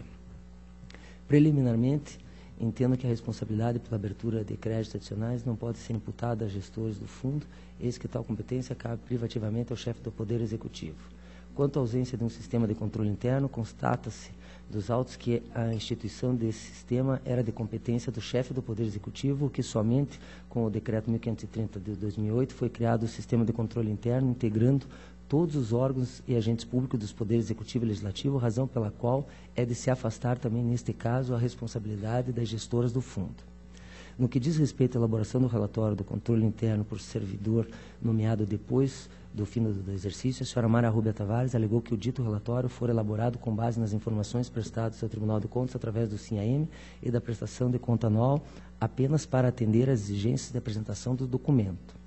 Consta do relatório que os números foram analisados de forma consolidada juntamente com os procedimentos realizados da administração direta, cuja intenção era demonstrar a esse egrégio tribunal o resultado das avaliações realizadas e as recomendações que esse controle interno estará implantando durante o ano 2008. Assim, não havendo tentativa de levar o tribunal a erro, tampouco se extrai indícios de má-fé na elaboração do relatório, apenas procurou-se dar atendimento formal às exigências normativas. Ante o exposto, apresento proposta de voto pelo conhecimento do recurso de revista e no mérito pelo seu improvimento. Este é o voto, senhor presidente. Ele está em discussão. Votação. Aprovado. Processo 229.906.11, município de Jandaia do Sul, recurso de revista. Trata de recurso de revista interposto pelo ex-prefeito do município de de Jundiaí do Sul, Márcio Leandro da Silva, contra decisões contidas no acórdão prévio da segunda Câmara, que recomendou a desaprovação das contas do Poder Executivo do município de Jundiaí do Sul, referentes ao exercício financeiro de 2009. A decisão recorrida considerando 1. O resultado financeiro deficitário das fontes não vinculadas. 2. A discrepância na receita do imposto de renda em relação aos descontos da folha dos servidores municipais também aplicou ao recorrente a multa prevista no artigo 87.3, parágrafo 4º da Lei Orgânica. O recorrente alegou em síntese que o déficit orçamentário da ordem de 2,91% das fontes não vinculadas decorreu da grave crise financeira de 2009, ocasionando uma queda brutal na arrecadação da União e por via de consequência nas transferências constitucionais aos estados e municípios. Quanto à discrepância entre a receita do imposto de renda e o valor descontado dos servidores em folha de pagamento, alegou que decorreu do imposto descontado dos plantões médicos pagos pelo município na prestação de serviço do Hospital Municipal São Francisco, os quais foram pagos diretamente através de empenho e não mediante folha de pagamento. A Diretoria de Contas Municipal, pela instrução, acatou as justificativas do recorrente quanto à divergência no imposto de renda, destacando os valores descontados dos pagamentos efetuados aos médicos plantonistas relativos às consignações do IRF no valor de R$ 23.903, foram registrados diretamente nas contas contábeis pertinentes à receita arrecadada, deixando de transitar pela conta depósito consignações e IRF a repassar. Quanto ao resultado deficitário das fontes não vinculadas, a unidade técnica, não obstante ter ponderado, trata-se de percentual relativamente baixo. Ressalta que mantém o seu opinativo pela irregularidade das contas numa manifestação estritamente técnica. O Ministério Público de Contas, através de parecer, se manifestou pelo julgamento nos termos da instrução da unidade técnica. Este tribunal, com base nos princípios da proporcionalidade e da razoabilidade, tem aceito percentual de 5% com limite para déficit orçamentário nas fontes não vinculadas, conforme decidido no acordo 506/2007 do Pleno. Desta forma, considerando que o déficit orçamentário foi de 2,91%, isso é inferior ao limite que tem sido aceito no tribunal, entendo que tal irregularidade pode ser objetivo de ressalva.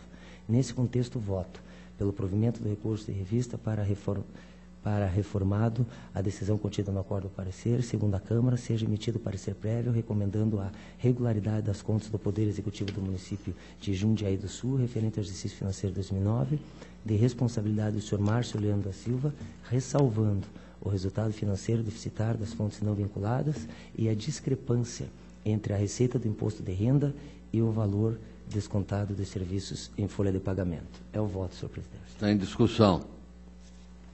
Votação. Aprovado. Processo 473.170.10, consulta município de Londrina. Trata-se de consulta formulada pelo ex-prefeito municipal de Londrina, Homero Barbosa Neto, sobre a possibilidade de concessão de reajuste diferenciado aos servidores inativos que não detêm o direito de paridade em relação aos servidores em atividade e quanto da possibilidade de concessão de auxílio alimentação já concedidos aos servidores na ativa e ainda abono salarial aos segurados inativos detentores de garantia de paridade sem extensão de servidores ativos, tendo como fonte de custeio o fundo previdenciário. A consulta está fundamentada em parecer da Procuradoria Jurídica da Municipalidade. A então Coordenadoria de Jurisprudência e Biblioteca, pela informação, certificou haver nos registros deste tribunal o Acórdão 1273/2006 do Pleno. A Diretoria Jurídica opinou pelo não conhecimento da consulta, por ser tratada de caso concreto, deixando assim de analisar o mérito. O Ministério Público de Contas manifestou-se pela submissão ao plenário da Corte de preliminar prejudicial do mérito, apontando tendo sido a mesma posteriormente afastada pelo conselheiro relator da ocasião. Remetido à Diretoria de Controle de Ato Pessoal, essa se manifestou via parecer, adentrando a análise do mérito. Por fim, o Ministério Público, em seu parecer ministerial, corroborou de forma preliminar como entendimento já exarado pelo DIJUR, o qual se mostra pela não admissibilidade da presente consulta, passando para a análise do mérito, em que pese o respeitável posicionamento monocrático do conselheiro relator à época, denotando que a consulta formulada se daria de forma a solucionar interesse público, não vejo razões que assistam tal posicionamento, motivo pelo qual a mesma não deve ser conhecida. De fato, a consulta se prende à análise de casos concretos que se inserem nas atividades do município em atos já praticados e que foram suspensos em 2000.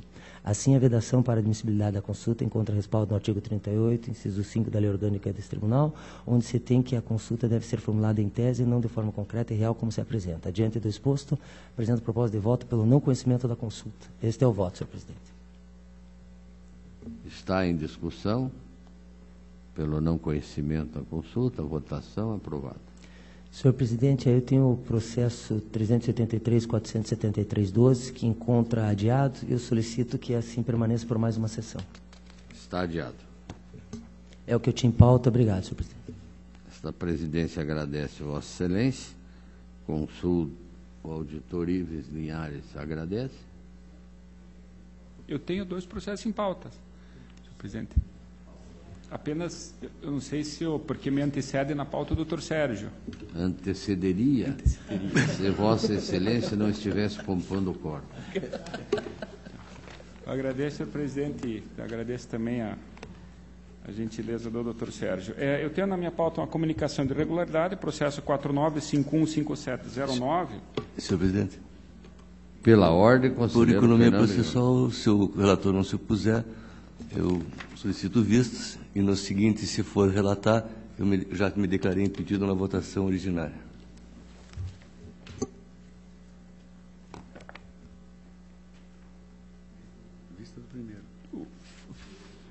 Não havendo manifestação contrária, vista ao conselheiro Fernando Guimarães.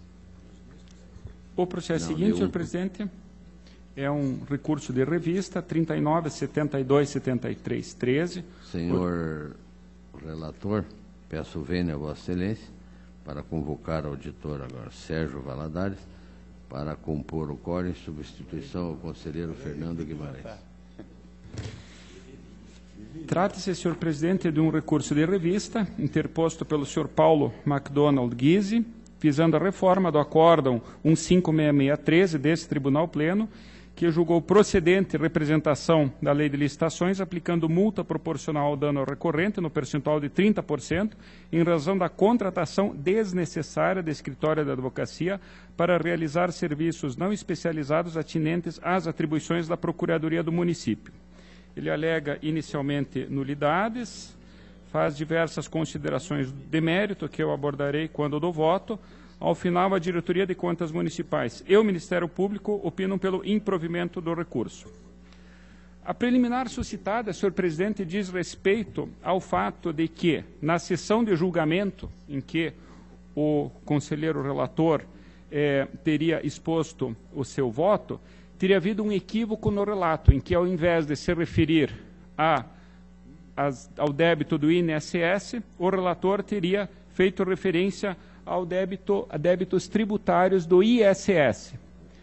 Eu até, senhor presidente, eu tive o cuidado de ouvir novamente a sessão e eu verifiquei que efetivamente esse erro ocorreu, só que me parece que ele não teve nenhuma relevância pro deslinde da matéria. Pelo que eu pude perceber, o relato inicial foi fiel aos autos, indicando especificamente que se tratava de uma redução de débito, e apenas no curso da exposição do voto foi feita uma menção apenas de passagem a esse tributo inicial. Até o doutor Fernando, muito embora estivesse impedido, ele provocou até essa correção. O relator prontamente verificou o equívoco e, efetivamente, eu não entendo, eu até casualmente estava compondo o quórum, me parece que ficou bastante claro que se tratava, sim, da contratação de serviços para a diminuição de dívidas no INSS e não de recuperação de tributos municipais. No mérito, eu entendo, portanto, que não teve ausência, não teve nenhum prejuízo à defesa, motivo pelo qual eu deixo de considerar essa nulidade. Quanto ao mérito, senhor presidente, pode-se dizer que as alegações do recorrente dizem respeito a 3 pontos. Ao fato de que essa contratação teria sido excepcional, a impossibilidade da Procuradoria do município prestar esses serviços e ainda ao fato de que teria havido um significativo proveito ao município, na medida em que teria reduzido uma dívida aproximada de 30 milhões em 8 milhões de reais com o pagamento de honorários advocatícios de aproximadamente não, 436 mil reais, 250 mil, que corresponderiam a aproximadamente 5% dessa economia, tido pelo recorrente como um valor ínfimo. Ele ainda alega que, judicialmente, foi julgada improcedente uma ação civil pública e o Ministério Público Estadual arquivou um procedimento contra essa licitação. Entretanto, senhor presidente, o que eu percebo é que, pelas provas dos autos, é que a Procuradoria de Foz do Iguaçu me parece que detinha efetivamente estrutura para essa demanda. Está claro nos autos que havia 24 procuradores no município, havia inclusive uma procuradoria especializada em matéria fazendária, e ainda 2 procuradores aqui em Curitiba, justamente para dar esse tipo de suporte. a decisão judicial, é verdade, o recorrente tem razão nesse ponto, deixou de receber uma ação civil pública justamente reconhecendo a falta de estrutura da Procuradoria.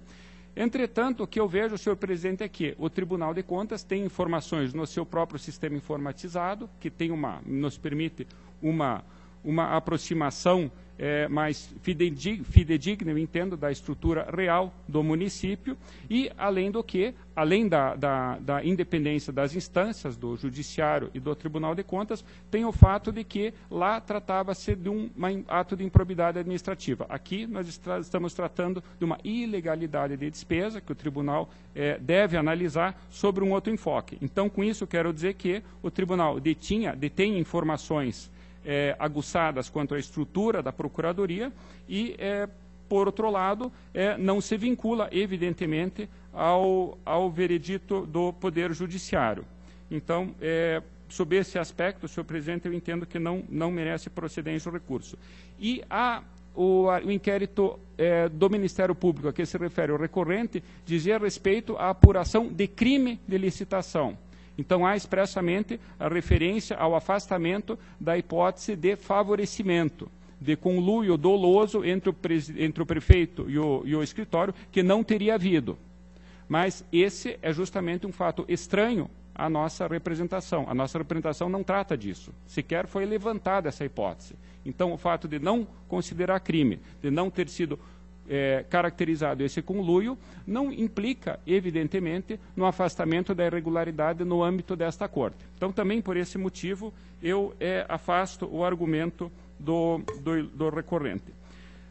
Por outro lado, senhor presidente, o que se observa é que, efetivamente, a demanda, ou seja, esse serviço de redução da dívida, não tinha grande complexidade. O recorrente, eu tive a oportunidade de olhar a sentença judicial que foi proferida justamente por conta dessa intervenção do escritório de advocacia, e pelo que eu verifiquei, o recorrente indicou diversas teses jurídicas visando essa redução da dívida.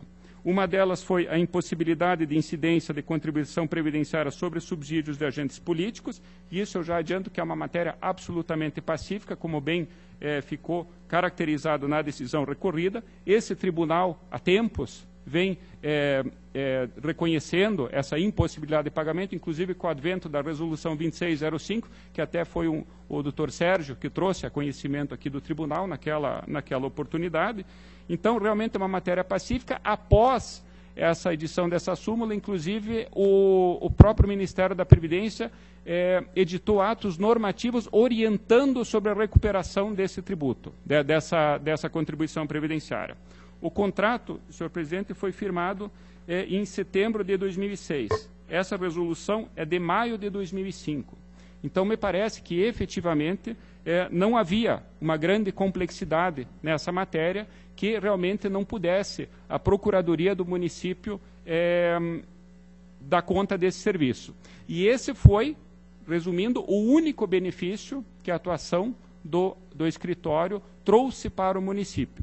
Algo que administrativamente poderia ter sido recorrido. Ainda houve outras teses que eu percebi que foram suscitadas. Por exemplo, a não incidência de contribuição sobre remuneração de funções comissionadas, sobre verbas indenizatórias e auxílio-doença antes dos 15 primeiros dias após a sua concessão. Ainda insurgiu-se contra a prestação, a responsabilidade solidária do município em prestação com prestadores de serviços terceirizados e a retenção de valores do Fundo de Participação dos Municípios.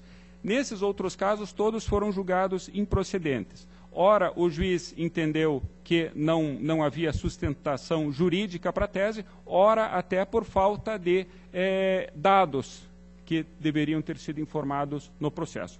Com isso, senhor presidente, eu quero dizer que, no meu convencimento, efetivamente, a matéria não comportava um grau de especialização que efetivamente exigisse um serviço especializado. Que essa economia, eu repito, de R$ 8.497.152 poderia, sim, ter sido obtida pela própria Procuradoria do município. Outro ponto, senhor presidente, que o recorrente aborda E ainda, como uma agravante, eu percebi que foi feito, inclusive, um aditivo ao contrato de 25%, então o valor inicial de 349 mil foram acrescidos de 25%, ou seja, somaram-se R$ 87.250, para dar o total de R$ 436.250. Essa modificação no contrato também eu não consegui perceber nenhum benefício que houve para o município em cima dessa modificação. Eu vejo isso, portanto, como uma agravante. Eu trago no meu voto a jurisprudência dessa Corte, a jurisprudência do TCU, que exige a plena caracterização da especialidade do serviço para que possa haver essa terceirização da prestação de serviço de advocacia. O recorrente entende ainda que o tribunal estaria agindo indevidamente na medida em que estaria se imiscuindo na discricionariedade do ato administrativo, ou seja, na decisão do prefeito tomar ou não essa contratação. Me parece que, novamente, não assiste razão. É evidente que o princípio da economicidade ele está intimamente ligado à legalidade e à obrigação, sim, do tribunal, em todos os casos, verificar essa possibilidade. Por último, a insurgência do recorrente é quanto ao valor da sanção imposta, que na decisão recorrida foi imposta a multa proporcional ao dano de 30%. Não houve a condenação à devolução do dano, porque entendeu-se que, de uma forma ou outra, havia um ajuste contratual, os serviços teriam sido prestados. Entretanto, a multa proporcional ao dano se fundamenta no caso específico do artigo 89, inciso 1º, que fala em despesa desnecessária. Em várias oportunidades, o acórdão recorrido caracteriza o dano em função justamente dessa despesa desnecessária, ou seja, ao fato de que o serviço poderia ser prestado pela própria Procuradoria do município sem a necessidade de contratação do escritório. Então, me parece, senhor presidente, que não há reparo a fazer. O percentual de 30% me parece que ele está adequado, considerando-se que o único benefício que houve realmente foi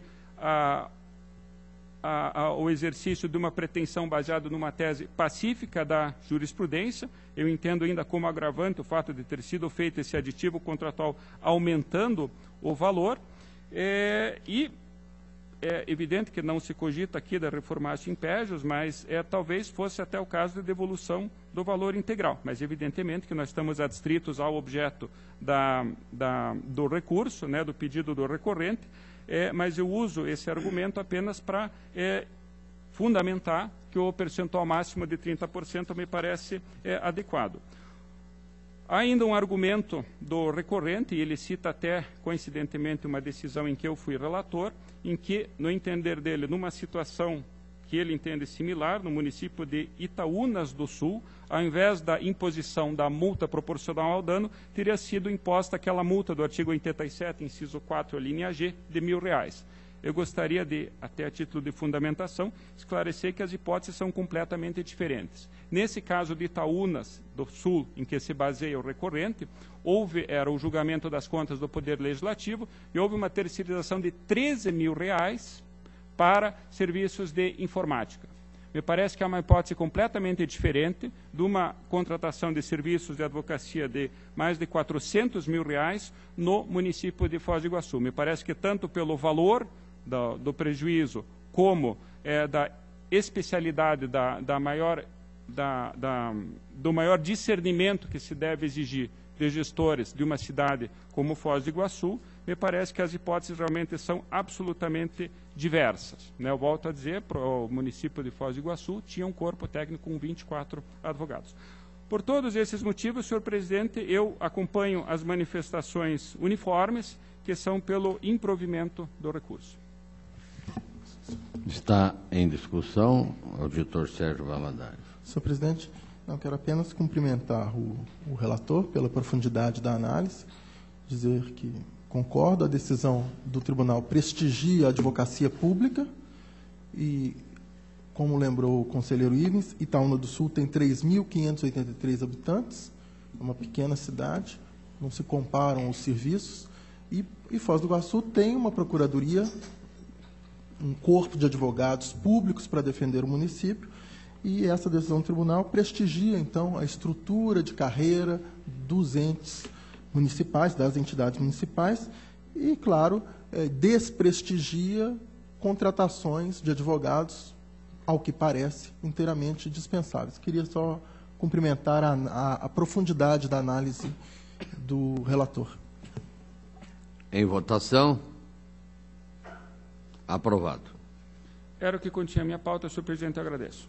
A presidência agradece a Vossa Excelência. Com a palavra, o auditor Sérgio Valadares.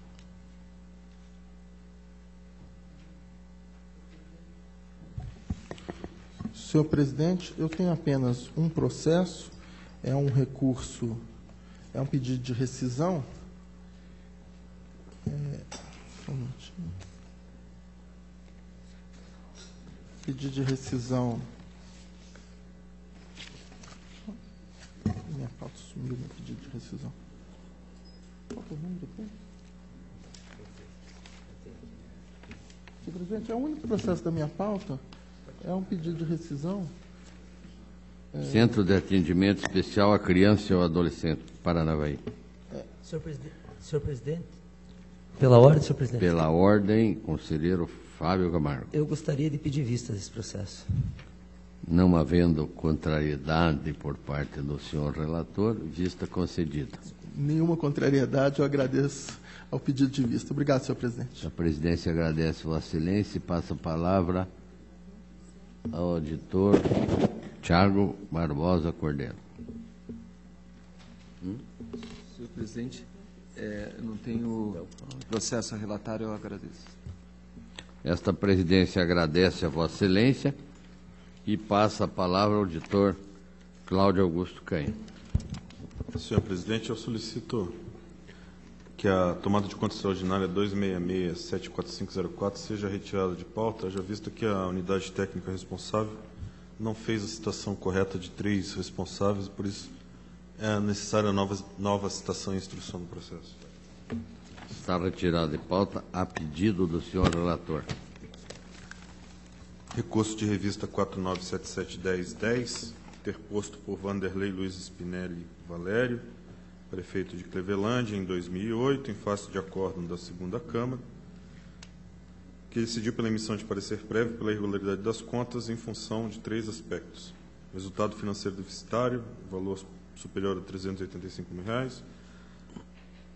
descumprimento do artigo 42 da Lei de Responsabilidade Fiscal e informação incorreta dos valores devidos ao INSS, o que teria ocasionado contribuição a menor. Apresentado o recurso, o recorrente apresentou as suas razões. A Diretoria de Contas Municipais, inicialmente, quanto ao resultado financeiro das fontes não vinculadas, que o pequeno percentual de déficit de 4,16% militaria em favor do recorrente, desde que houvesse correção no ano imediatamente posterior. E tal condicionante estaria atendida, pois em 2009 o município apresentou superávit superior a R$ 550 mil, conforme instrução na prestação de contas de 2009. Quanto às obrigações financeiras frente às disponibilidades, o artigo 42 da LRF considera que os argumentos apresentados não deveriam prosperar, visto que não foram trazidos aos autos elementos capazes de modificar a irregularidade apontada na fase de instrução. No concernente à informação incorreta dos valores devidos ao INSS, a unidade técnica conclui que os valores apresentados pelo recorrente apontaram uma diferença superior a R$ 78 mil entre o valor declarado e empenhado, conforme tabela constante dos autos, e que não condizem com os valores declarados juntos ao sistema eletrônico SIM-AM. Afirma a DCM que novos valores apresentados em sede recursal englobam apenas valores recolhidos conforme guias do INSS dos poderes executivo e legislativo, e que não mantém consistência com os dados do sistema eletrônico. A DCM, então, conclui pelo provimento parcial para afastar a irregularidade referente ao resultado deficitário das fontes não vinculadas, mantendo-se as demais irregularidades. O representante do Ministério Público nos autos, o procurador Flávio Zambuja Berti, manifesta-se pela persistência de todas as irregularidades, opinando pelo desprovimento. Tendo em vista que há um pré-julgado dessa Corte, o pré-julgado número 15, que trata do artigo 42 da LRF, determinei o retorno à DCM para que se manifestasse à luz dessa uniformização de jurisprudência. A DCM, em análise da situação concreta, em face do pré-julgado número 15, entende que houve falta de planejamento, pois a deficiência de disponibilidades não era momentânea, que vinha desde 2004, quando foi apontada uma disponibilidade líquida de R$110 mil, agravada ao final de 2008 para mais de 370 mil. Repisou os argumentos expostos na instrução anterior, mantendo em totum a sua manifestação anterior. Da mesma forma, o representante do Ministério Público. Feito o relatório, passo ao voto, senhor presidente. Preliminarmente, registro minha opinião discordante quanto à forma que será revestida a decisão a ser tomada nos autos, que será de acordo de parecer prévio, já defendi essa posição anteriormente.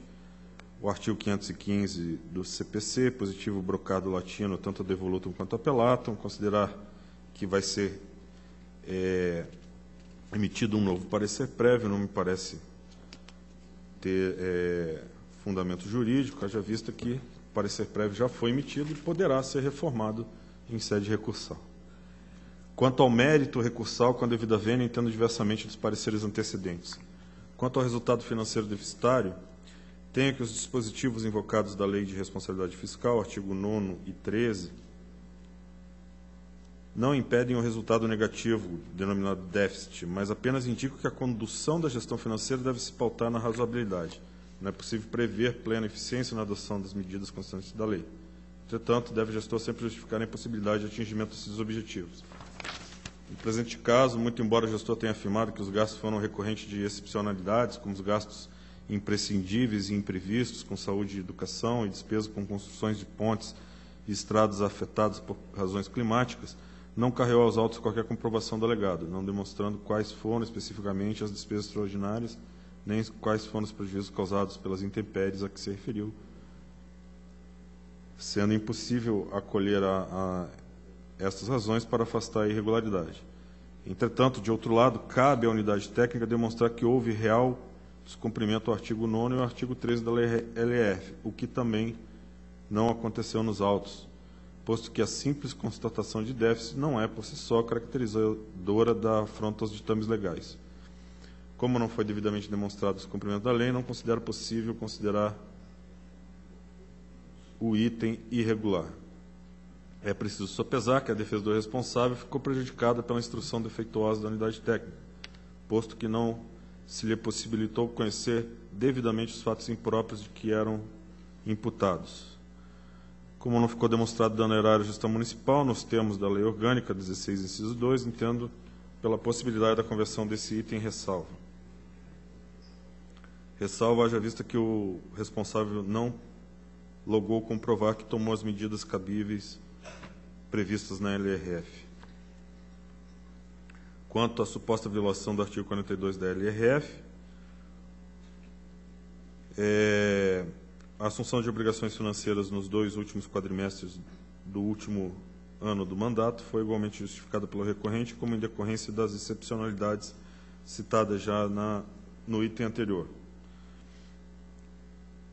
O recorrente não trouxe aos autos material probatório capaz de dar lastro às suas alegações, mas a unidade técnica tampouco demonstrou analiticamente a ofensa à norma legal. O pré-julgado 15 estabeleceu que o artigo 42 da LRF não possui condão de impedir a celebração nos últimos 2 quadrimestres do mandato gestor contratos cujos objetos se encontram entre os previstos nos incisos 1, 2, 4 e do artigo 57 da Lei 8666, desde que haja suficiente disponibilidade de caixa para pagamento das parcelas vencidas no exercício, não se exigindo disponibilidade em caixa de valores necessários à duração total do contrato, bem como estabeleceu que o ato de contrair obrigação de despesa, como a celebração de aditivos dentro do período vedado pela norma complementar, deve ser sopesado consoante as peculiaridades de cada caso, levando-se em conta a concretude dos fatores envolvidos. Para tanto, a obrigação da unidade técnica é de cabalmente demonstrar a ocorrência do descumprimento do texto legal, evidenciando os aspectos destacados no pré-julgado, a fim de que seja delineada devidamente a responsabilidade do agente, cumprindo o estatuído no artigo 51 da Lei Orgânica. A unidade técnica baseou-se exclusivamente no fato da disponibilidade líquida do município ao final do exercício de 2008 ter sido agravada em relação ao exercício de 2004, o que significaria indícios de descontrole da administração. A meu ver, indícios não bastam para considerar o item irregular, nos termos do reto citado pré-julgado. Novamente aqui, conforme ocorreu no item anterior, a defesa do responsável ficou prejudicada pela instrução defeituosa da unidade técnica, posto que não se lhe possibilitou conhecer devidamente os fatos impróprios que lhe eram imputados. Senhor presidente, sobre a questão de economia processual... Pela ordem, conselheiro Fernando... Como eu já falei na primeira Câmara, eu estou fazendo uma nova estudo em relação ao artigo 42, para verificar essa metodologia que o conselheiro relator está falando e é adotado pela editoria de contas municipais. Então, como eu estou já quase terminando junto com a unidade técnica, eu vou solicitar vista, se não houver oposição, para que eu não possa tomar uma decisão sem ter um juízo de convicção. Perfeitamente. Há o pedido de vista, visto concedido. Pauta atendida, obrigado. A presidência agradece a Vossa Excelência e deixa a palavra livre. Auditor. Sérgio. Obrigado, senhor presidente. Peço desculpas ao plenário. Fui alertado pela senhora secretária, venci hoje o meu prazo. Então, anuncio a devolução dos autos 638-850-08 ao gabinete do conselheiro Durval Amaral, processo que se encontrava em vista. Devidamente anotada a devolução, continua livre a palavra.